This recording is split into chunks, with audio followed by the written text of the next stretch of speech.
ایک بڑا اہم استفسار تھا، وہ یہ تھا کہ کیا الیکشن کمیشن گورنر کی جانب سے دی گئی تاریخ کو آگے بڑھا سکتا ہے؟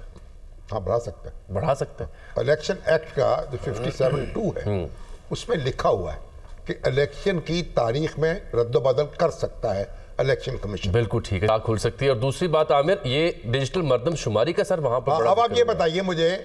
کہ کسی وکیل نے، کسی فریق کے وکیل نے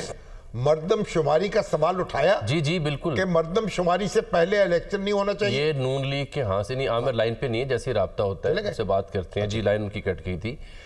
تو انہوں نے یہ نقطہ اٹھایا ہے اور پوچھا گیا، ان سے استفسار کیا گیا کہ کیا یہ یقینی بنایا جا سکتا ہے کہ مردم شماری اس ٹائم لیمٹ کے اندر پوری ہو جائے؟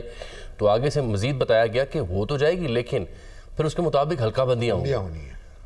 تو اصل میں اب اس وقت دو اعتراضات ہیں الیکشن کی تاریخ پر۔ ایک تو یہ کہ مردم شماری جو ڈیجیٹل مردم شماری ہے وہ شروع ہے، اور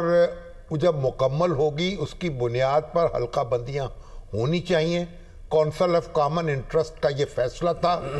عمران خان صاحب کے دور حکومت میں کہ آئندہ الیکشن جو ہیں نئی مردم شماری کی بنیاد پر ہوں گے۔ ایک سوال تو یہ ہے۔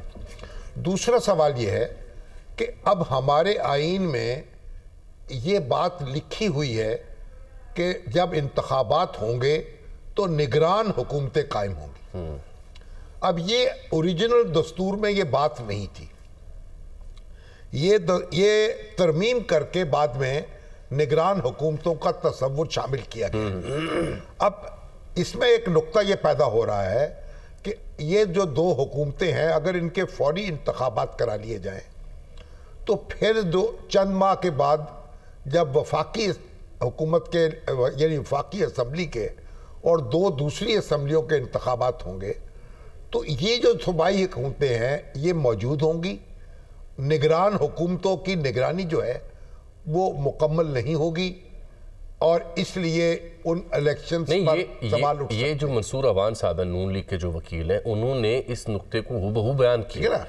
اب یہ دو نقطے ہیں کہ اس سے چناؤ پر اثر ہوگا، جن کی بنیاد پر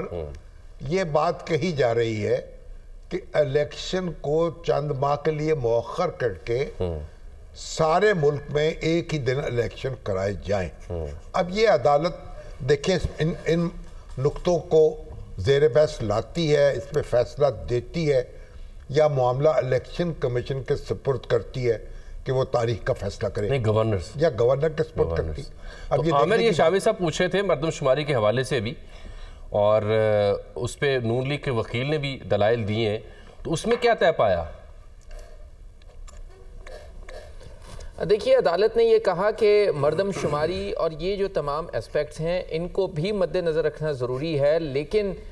یہ ایک موقع کے اوپر تو پنجاب کے ایڈوکیٹ جنرل نے یہ بھی کہا کہ آپ کو یہ معاملہ بھی دیکھنا ہوگا کہ پنجاب کی جو حکومت تھی وہ جاتے جاتے 4 ڈویژنز بھی بنا گئی اور کچھ نئے اضلاع اور تحصیلیں بھی بنا کے چلی گئی، تو اس کو ہم نے ختم کیا کیونکہ اس سے پورا جو ڈی لمیٹیشن کا اور جو حلقہ بندیوں کا سلسلہ ہے وہ متاثر ہو گیا۔ تو اس پہ عدالت نے یہ کہا کہ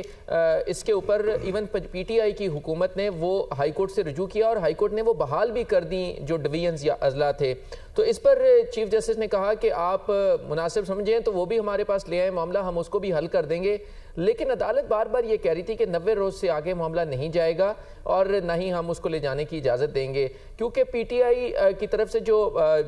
وکلا تھے اور دیگر سیاسی جماعتوں کے بھی جو وکلا تھے، تمام لوگوں نے ایک بات پر اتفاق کیا کہ آئین میں یہ درج ہے کہ 90 روز سے زیادہ انتخابات کو نہیں لے جایا جا سکتا۔ سو ان تمام تر جو رکاوٹیں اور جو مشکلات ہیں ان کا حوالہ ضرور دیا گیا۔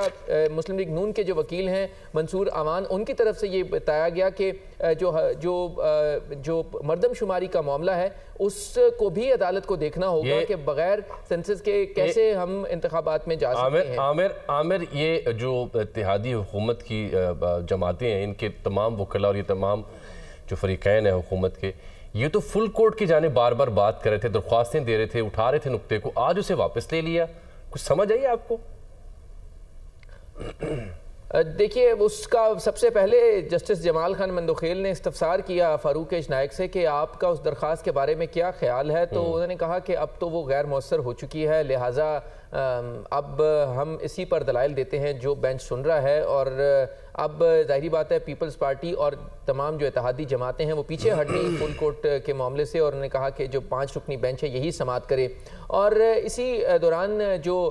بعد میں پھر جماعت اسلامی کے جو وکیل تھے انہوں نے جب تمام تر کارروائی مکمل ہو گئی اور عدالت فیصلہ محفوظ کرنے لگی تو انہوں نے کہا کہ ہماری یہ استدعا ہے کہ اب فل کورٹ بینچ بنا دیا جائے، تو اس پر عدالت میں کہکا لگا، اور چیف جسٹس عمر عطا بندیال نے کہا کہ کاش آپ جلدی آ جاتے تو ہمیں یہ پہلے بتا دیتے تو ہم اتنی پریکٹس ہی نہ کرتے اور صبح سے شام تک ہم بیٹھ کے ہی نہ کرتے۔ سو چیف جسٹس نے یہ کہا کہ ہم اس تمام تر کارروائی کو اب ریپ اپ کر رہے ہیں، ختم کر رہے ہیں، اور ہم آج ہی فیصلہ سنائیں گے، لیکن پھر کیونکہ بعد میں عدالتی عملے کی طرف سے بتایا گیا کہ اب یہ فیصلہ کل سنایا جائے گا۔ سو تمام تر پروسیڈنگز کے دوران ایک بات کے اوپر تمام ہی فریقین متفق تھے کہ الیکشن آئین میں درج ہے کہ انتخابات کی تاریخ جو ہے وہ دینا اس میں قانون میں ابہام ہے، اور اگر وہ انتخابات کی تاریخ دینے کی ذمہ داری کس کی ہے اس میں اگر ابہام ہے تو پھر عدالت ہی فیصلہ کر دے۔ لیکن اس تمام تر صورتحال میں ایک بات پہ تمام فریقین راضی تھے، وہ یہ تھی کہ انتخابات 90 روز کے اندر اندر ہونے چاہیے۔